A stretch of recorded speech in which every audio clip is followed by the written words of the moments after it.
To the Buddha, the Blessed One, perfectly awakened, I bow my head. I take my refuge. To the Dhamma, the teaching, perfectly expounded, I bow my head. I take my refuge. To the Sangha, disciples, I chant this praise. I bow my head. I take my refuge.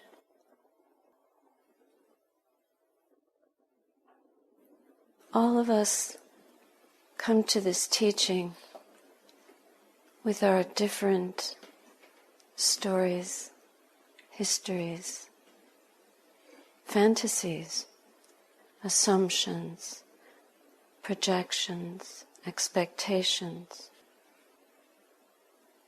We come from different worlds, and we come like pilgrims because we're thirsty, and this is a place from which we can drink, from which we can get comfort, where we can find meaning, where we can find peace. There's so much potential here. And the work of finding peace depends at every step on how much we're willing to let go and how much we're willing to offer.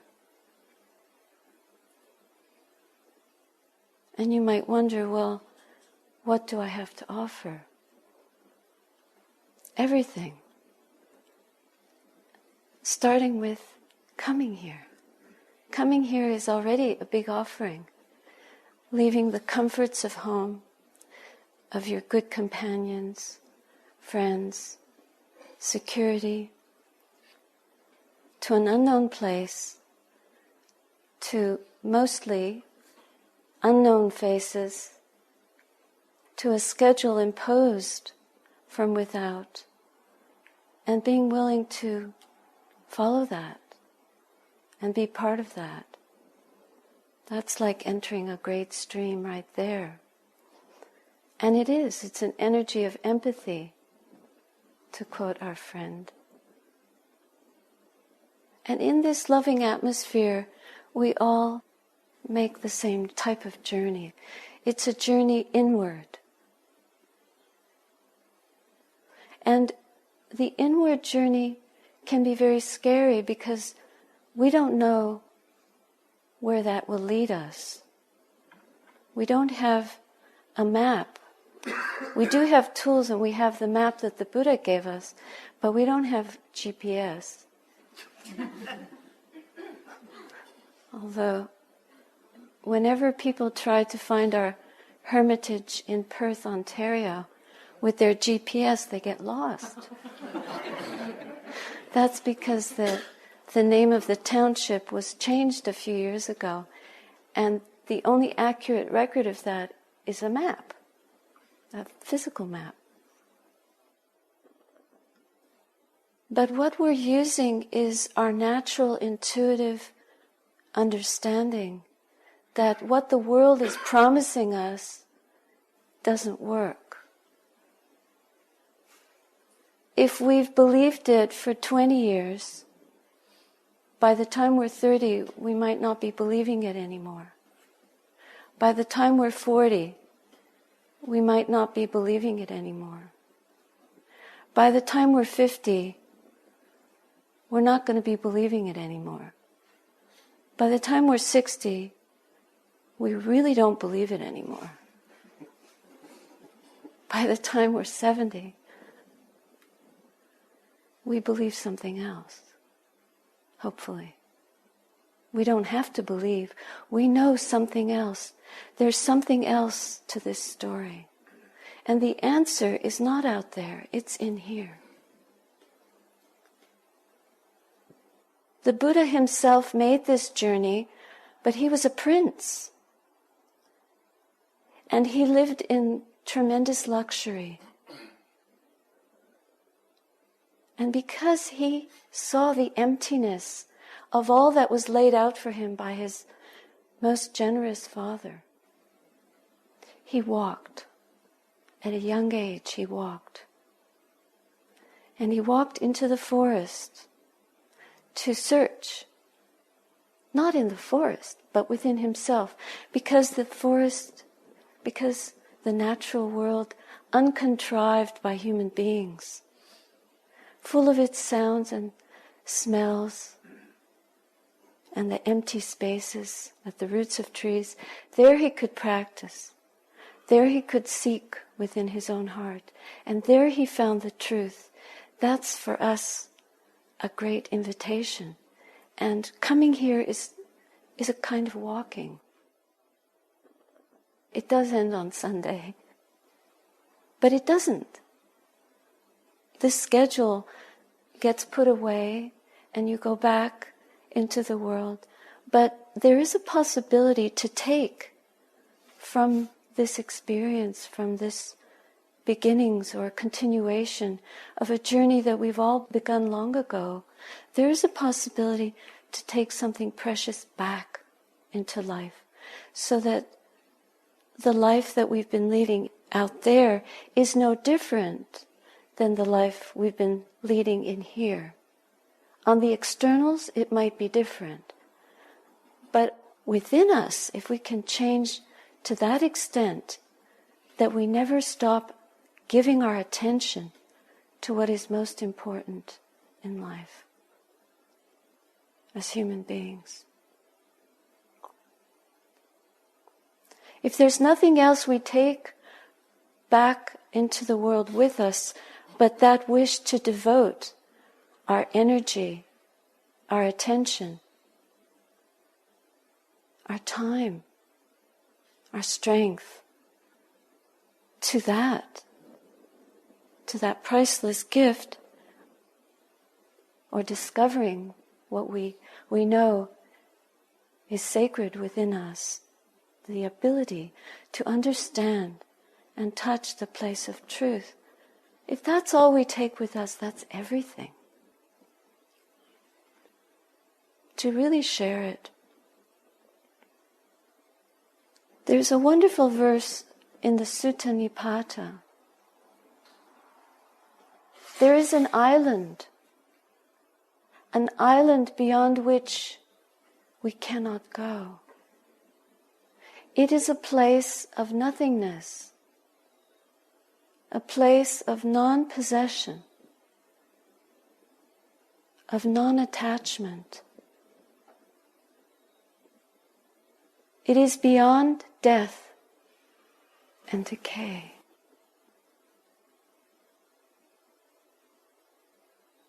This is where the Buddha is pointing us, to the discovery of that. It's not a place, but it's a nothingness. And it demands of us to let go absolutely in every way. A place of non-possession, or a way of non-possession. So how do we do that and still live in the world? Because we need the basic requisites, and we have to make a living, and we have to interact with people. We can't sit around silently, walking to and fro. But we can still be pilgrims, and we can still hold that place as sacred and keep returning to it as our reference point. Even in monastic life, we have our 4 basic requisites. We have robes, alms food, shelter, and medicine. We're not breatharians. We require these things to keep going. But our reference point our main refuge, our true refuge, our only refuge, is the Buddha, Dhamma, Sangha. And at first, that might seem just theoretical. But looking back at my own life, it takes a very long time for the Dhamma, for the Buddha, the Dhamma, the Sangha, to seep into one's being viscerally. At first, it's all inspiration, just like a marriage, I guess. You start out being very inspired and in love, and then when the cracks begin to show, you look around and think, I made a mistake. There must be something better. Or how do I fix this? Instead of the pilgrim going to that place of non-possession, non-attachment, and nothingness, we start creating something out of what's in front of us. And we forget our pilgrimage. And we believe that somewhere in the world there will be the perfect relationship, the perfect job, the perfect place to live, the perfect vacation. One of our supporters came to visit us not long ago, and he said, Ayya, please tell me, because you've traveled a lot, where's a good place I can go on vacation? And I said, you're in your 70s. Where are you going? You really want to go on another vacation? What are you going to vacate? And I felt that I was treading on shaky ground because that wasn't what he wanted to hear. Should I go to Portugal or to Ecuador? I'd like to go look at some good ruins.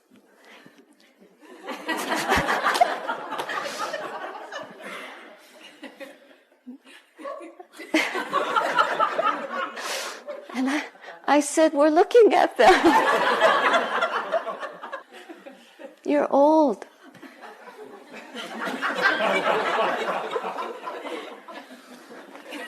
Fortunately, he's a good supporter.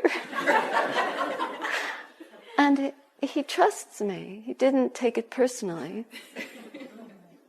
Because it's not about the body. I look at myself after working hard for years to study, to learn the chanting, to remember it, to hold the teaching well. Because one gets pushed forward and one has to come out and lead and teach and present things to people. Then by the time you think you got it all right, you start forgetting it. It's natural attrition. And so I really do come in front of you, shaky, trembling from habit, but also because I have forgotten. I do forget, but that doesn't matter, because those are just facts. Those are just concepts, theories, conventions. But I never forget the Buddha, the Dhamma, the Sangha, and I don't forget what's in my heart. Luckily, somehow, the memory of that, I don't even make an effort to remember it because it's just what's there. That's all I can offer.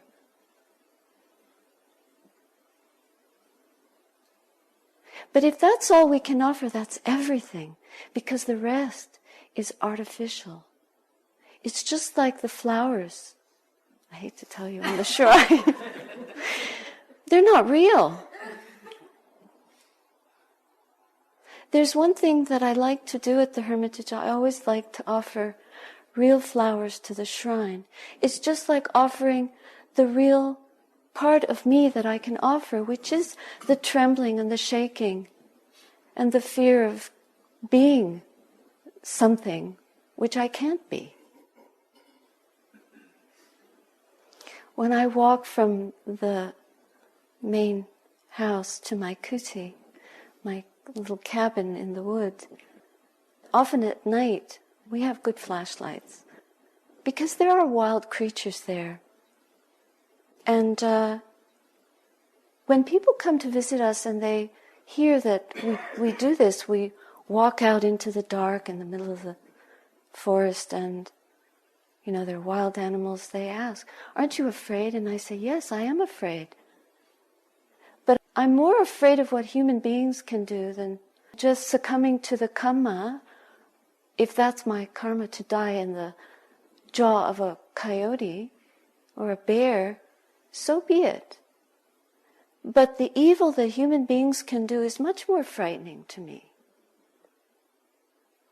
And the results of the deceit and betrayal and anger that gets played out in every country on this planet, in our own households, or places where we work, in our governments, with our own friends sometimes, because we're not able to return to that center point, that island of a refuge within us, which is our true place of pilgrimage. Whenever we get distracted from that, there's the danger. That's much more frightening to me. One of the things you might notice that we do is we eat out of a bowl. And sometimes people come to offer and they give us ice cream and lettuce and many combinations of food all in the bowl. And if you're watching from outside, I don't know how it looks to you, but for me, over the years, it just becomes a receptacle for kindness. And my whole life is sustained through the gifts of others. Our lives are sustained through the kindness of others. So I feel very blessed, I feel very privileged, because these four requisites that we are offered to sustain the monastic life enable me to continue to live due to the gifts of others, because of kindness. When I first started going on alms round, when I was a solitary nun, I made a determination that at least once a week I would not receive a planned meal. People would come and bring a meal using a rota. "Oh, it's my turn, I'll go feed the nun." But at least once a week I said, no, I'm just going to walk on the street and get whatever is given. And in a Western culture, people don't recognize when they see a robe, you could be from the Salvation Army. But alms mendicant does not feature in our culture. And I remember many times, especially when I was living in New Zealand, a cold, wintry day, walking down the street very cheerfully, because I'd had 6 meals, no problem. And I'd stand there. Usually I'd stand in front of a grocery store.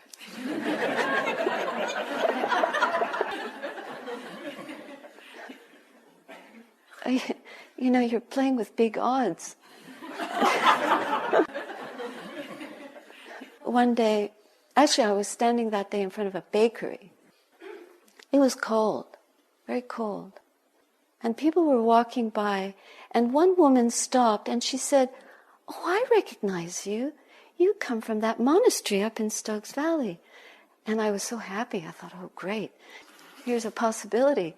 And she said, "Well, it's very nice to see you out here." And off she went. And I remember my mind state. There was a feeling of, well, there goes the meal. That's it. It was getting late. And then I caught the thought, because mindfulness is the path to the deathless. This has been drummed in so much that I immediately caught that thought, and I said to myself, that's not a blessing. I'm not blessing her. She greeted me. She said, "Good morning, it's so nice to see you." I was having an expectation. I was walking for alms, not with an alms mendicant's mind. I had this expectation, these people should feed me. They're supposed to feed me. Well, why? What on earth would make them feed me? They don't know what I am. And so I burned that thought. remembering to go to that place of Buddha, of awakened mind, awakening, of loving the teaching, and of being in the fellowship of those aspiring for truth. What is worthy of a being walking for truth, walking for alms? This is walking for truth. Whether I get food or not, that's not truth. Because if your love is conditional, then it's tainted. So I realized I have to do this without any expectation. Like, give up the meal. Give up even thinking that you're going to get food. And then my alms bowl became empty. The teaching was right there in the empty bowl. Holding my bowl and looking into it and thinking, it's empty, but it's true, because my mind is empty of wanting. I'm going to stand here, I'm not going to want anything. I'm just going to bless every person that walks by, whether they say good morning or grumble. Like, what's that? I've had that. I sometimes feel like the next thing is they're going to spit. But yes, not to want them to like me or respect me or even feed me, at least. And wouldn't you know it, the minute my mind was empty and I was partaking of the blessing of sharing blessings, the man came out of the shop and he said, "What are you doing?" I said, "I'm standing for alms. I'm a nun, Buddhist nun, and this is how we eat." And he said, "Oh, I can help you." And he went away and came back with a bag of apples. A whole bag of apples. He couldn't put the whole thing in my bowl. And then it was time to go. I had to return because I had to have a few minutes to sit down and eat the apples before 12. So it's not that, oh well, next time I just better stand there with an empty mind and I'll get fed. Not like that. But really to let go of expecting anything from the world. But to come to the world with my empty bowl. To come empty. I'm cold. It's winter. This is hard to do. The mind wants to grumble. No. I live because of the kindness of other people. And I have enough. 6 kind people have fed me for 6 days in a row. Today is the day of learning what it is to be empty. And take that emptiness back, because sometimes people would also forget or get the days mixed up. And they didn't come. But I was prepared because I had that wonderful teaching. Luckily, my bowl does get filled a lot, or I wouldn't be sitting here. It teaches me, and wearing the robe also is a teaching, because it is not a convenient garment. It's just a rectangular shaped sheet. And then we have to wrap it and then hold it together. Basically, we're meant to have only one arm free. The other one is to hold, it's like a pin, or a safety pin is this arm. You just always hold it to your body. And even when you bow, the likelihood of the top flap falling to the ground is high. So if people are watching and you're trying to hold it all together, then your ego has many opportunities to be chopped to pieces, to fall apart, to be fragmented. And then you have to stick a mic on it.